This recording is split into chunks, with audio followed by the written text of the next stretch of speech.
عايزين تعرفوا الغربة فيها فلوس ولا لأ؟ اركبوا يا جماعة الطيارة وسافروا، اللي عايز يعرف ده يركب الطيارة ويسافر، ما يبصش بقى الواحد اشترى تليفون وعليه تفاحة من ورا معنى كده ان عيشته مرتاح. انت شايف ان الغربة حلوة وفيها فلوس يا حبيبي اركب مفيش مشكلة، مطارات مفتوحة 24 ساعة، مصلحة الجوازات شغالة، الدولة والله هتديك بص وانت مسافر.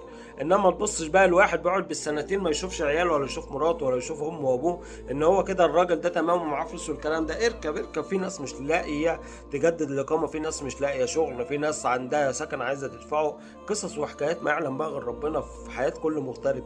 والله ما حد بيحسد المغترب ده غير خالته غير عمته غير اخواله غير جيرانه غير صحابه، الناس اللي يعرفوه هم القرايب. ده مراته راحت، ده مراته جت، ده اشترى، ده عمل، ده ديله سنتين، ده محدش بيحسد المغترب. انما انت راجل عايز تعرف الغربه فيها فلوس ولا لا، سافر. سافر عشان تعرف، عشان تجرب الغربه للرجاله اللي هيسد. لو انت راجل سافر بقى، سافر وما توجعوش بطننا.